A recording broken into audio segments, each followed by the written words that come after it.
Hey guys, it's Sarah again with Sarah Speaks. And today I want to touch on a topic that a lot of people are talking about, and that is the World Mental Health Day summit that was held on Tuesday. And I realize it's Thursday today, but with everything going on in the world, it took a while for me to just kind of um, get settled into thinking about these two, some of the connections that they had in this particular event. And I did talk about this in a prior video.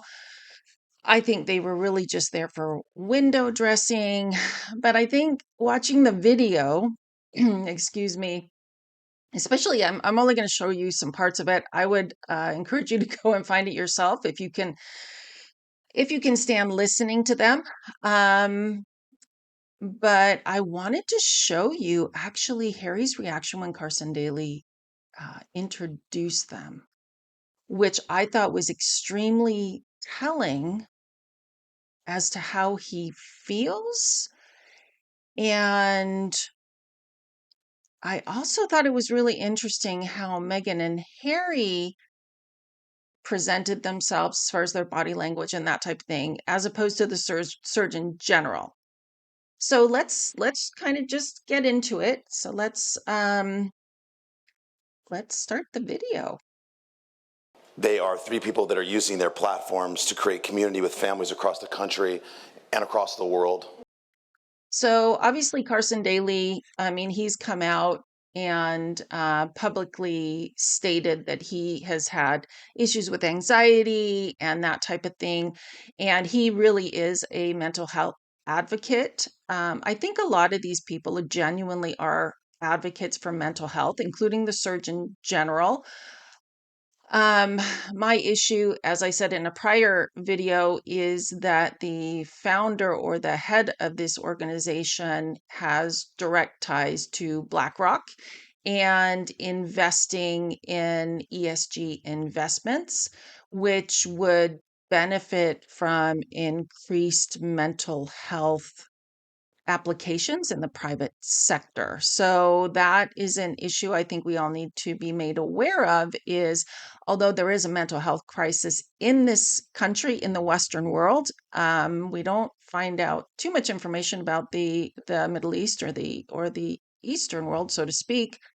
Um, we do know in the Western world we have a mental health crisis. The Surgeon General later on in this video talks about that it was building long before 2020, and it really has kind of come to a head now, and seems to be getting worse. The issue is how do we address it? And as a side note, Governor Gavin Newsom just signed a law that makes it much easier for people, parents, family, loved ones in the state of California to actually get their loved ones who are having mental health issues and mental crises help. Because before that, California, you had to have consent from the patient in order to help them, which is fine until you have a patient that has mental health issues and they're not actually living in reality the way that reality is. So it becomes very challenging then to get them help. So we'll see what happens with that bill down the road. But this particular summit, it actually was a breakout session. And I have heard other people on the internet saying, well, there weren't very many people there. But you know what? For a breakout session, it's actually pretty full. It's crowded. It looks like every seat is filled. You have to remember the Surgeon General is in this room. And um, he is very much an advocate of online safety for kids. He does attach the mental health issues of kids to online safety, and that may be part of it. It's also our society is not as strong and as enmeshed as it used to be with community. I think there's a lot more to it than online safety. And when you start to get into the online safety issues, yes, you absolutely want kids protected. At the same time, policy that's enacted by the government has a very a very bad track record of unintended consequences. But I digress. I wanted to show you Harry's reaction. So I'm only going to show you this in bits and bits because I don't want to get a copyright strike. So we have Carson Daly introducing. They're also parents of children living in a digital age, and we're very, very honored and thrilled that they're here. So please welcome to the stage, if you wouldn't mind, Prince Harry and Meghan, the Duke and Duchess of Sussex, and the United States Surgeon General. Okay, so I have an issue already that the Surgeon General should have been introduced first because he is so far above the Duke and Duchess of Sussex. I do want to show you the interaction between this particular girl as they go up. She's actually handing them the microphones. So watch. So there's this, and then look at the interaction. It's a little bit more Vivek, authentic Murthy. to my mind between that woman and the Surgeon General. And I will skip ahead to the Surgeon General and tell you, kind of give you my opinion. Thank you, brother. Okay. Thank you, Doc. So, all right. So they all sit down, Well, thank you guys so much. you know. Prince Harry, let's start with you. If you could just have a drink of water, please. Watch. Listen. If you could just give us all a little bit of the genesis of the families that we just heard from and how they intersected with your work at the Archwell Foundation. I think it's been about a year now. Thanks for starting with me. Okay. So I'm going to play that back for you because I want you to hear his tone when he says, "Thanks for starting with me." Just give us all a little bit of the genesis of the families that we just heard from and how they intersected with your work at the Archwell Foundation. I think it's been about a year now. Thanks for starting with me.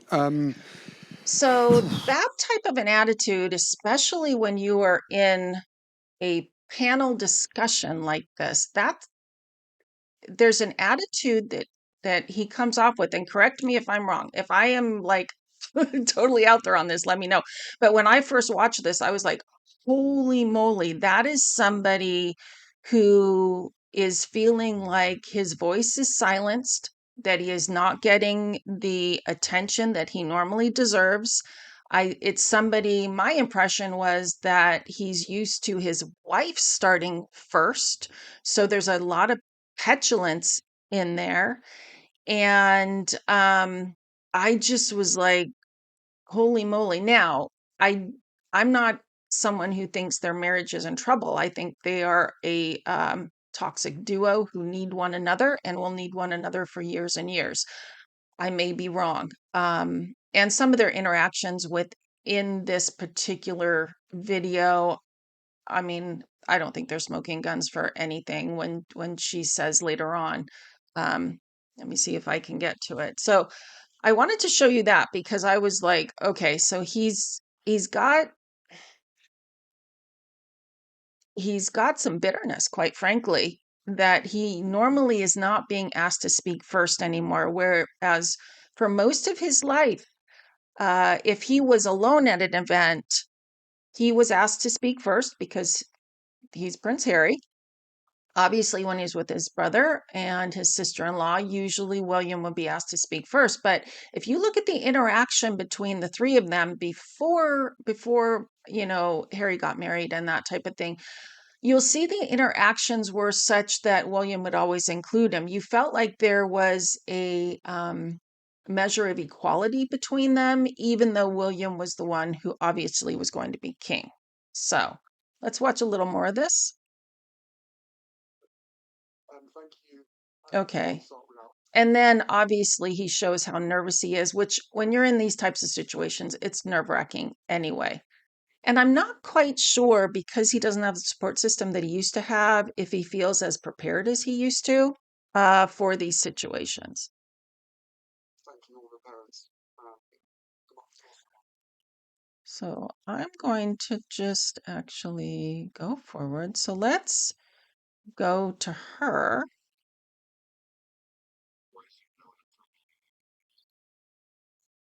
Okay.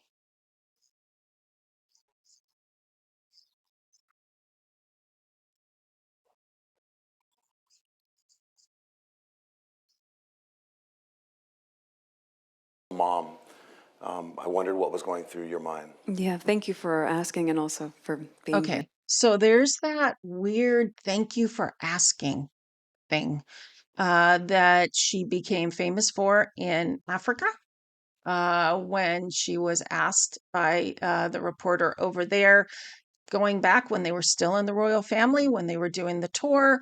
She was in a poverty stricken country, and her whole thing is thank you for asking. And she has the same tone that she did, and the same look on her face, and the same way of being. So there's this undercurrent that, oh, thank you for asking. I'm so hard done by because nobody's asking my opinion. Yet she seems to get her opinion about around quite handily. So I wanted to point that out to you.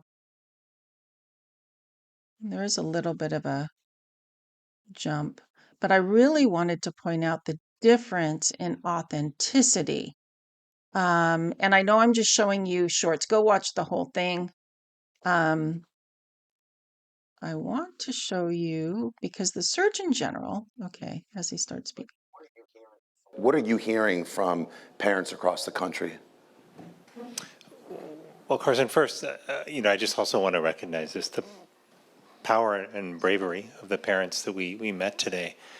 Honestly, in hearing your stories, And I think in the people, the YouTubers, the bloggers, the article writers who are actually commenting on this particular breakout session in this summit, none of them are in any way, shape, or form saying that there is not issues with what's going on in their internet, that families are losing their children.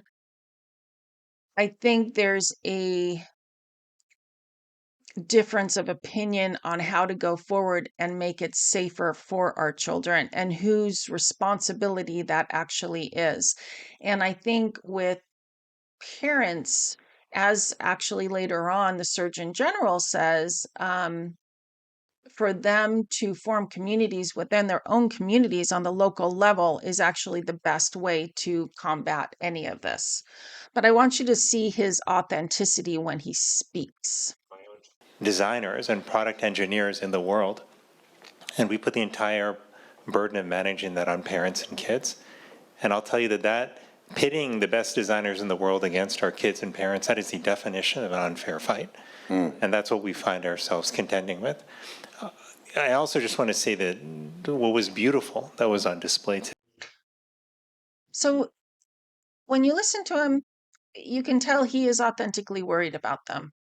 And then when you go a little further and you see Meghan and Harry's reaction, Meghan, she just does what she does, right? Her compassion face, I guess you would call it. And Harry just looks checked out. And so often they'll tell me about their struggles with their kids' mental health, but they'll See? almost say, So she's very good. And I think this is what we need to always remember. She is very good at reacting the way she thinks she should react.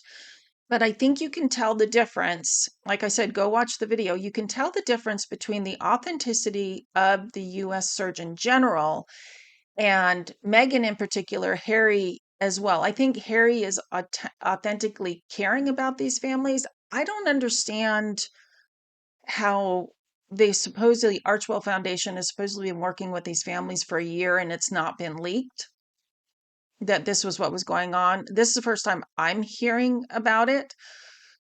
Um, of course, it could have slipped by me. I don't know. I've not heard it at all.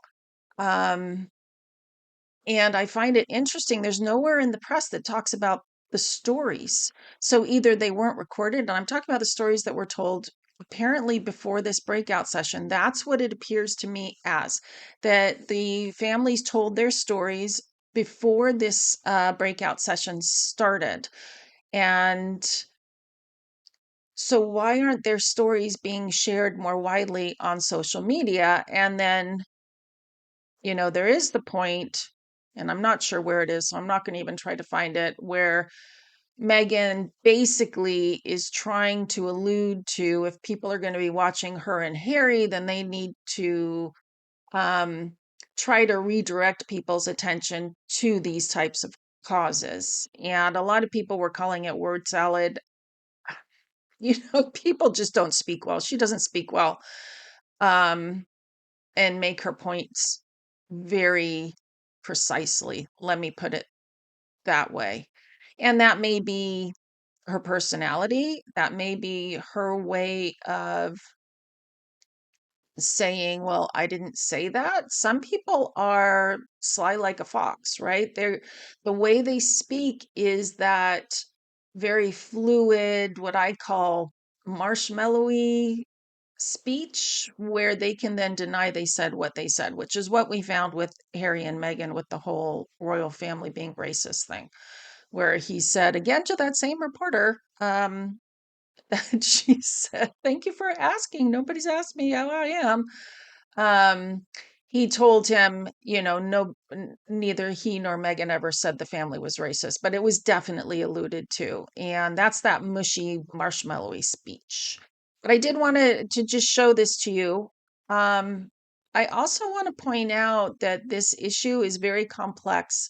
It's extremely deep. You have to remember that like 90% of the web is deep web, and none of us actually ever access it. 5% of that is supposedly the dark web. So most of us are like floating around the top 10% of the web. And we just can't access the other 90%. I mean, if you want to, you can access the deep web, or sorry, the dark web, because there is a difference between the deep web and the dark web. The dark web is part of the deep web. The deep web is all those interconnected servers and um, machines that companies use that you just can't even access. So, anyhow, we're only really using 10% at the very most, at the very top. And in social media, we have to remember with the algorithms, which is what the US Surgeon General actually sort of alluded to, that the algorithms feed you what you want to see. So, what point do you At what point do you make policy to tell people they can't create what they want to create on the web because the algorithms are taking people to their content? And then that content may be having an ill effect on someone's mental health. And at the same time, that's not what the intent of the content was.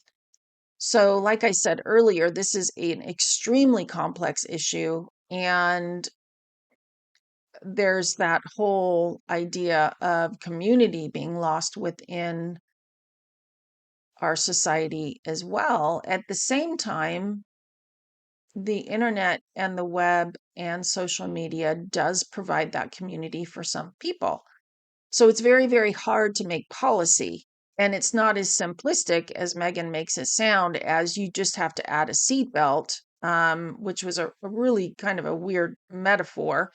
And then she mentioned smoking in the cars, when people can still smoke in their cars just because there's not ashtrays in there anymore. But anyhow, but mostly I wanted to point out to you how Harry reacted when Carson Daly, said, "Hey, you start first." Extremely petulant and extremely illustrative, actually, of how he is. And it's not just Meghan that's the issue; he's the issue as well. And I think they're just a toxic duo. And that's about all I have to say about it. And also, I have a little more to say. And that is, I don't think these two should be anywhere near mental health programs for grieving parents, for children, for policy making decisions, because Harry has said he wants to remake the media. He has said the First Amendment is bonkers. Then you're treading on people's free will, freedom of speech, and these two are not they just do not have the intentions, at least that's what it looks like to me, to even begin to address issues in policy that would be wide enough that it would take in many points of view. So that's all I've got for you today. Let me know what you think in the comments, and I'll see you in the next one. Bye.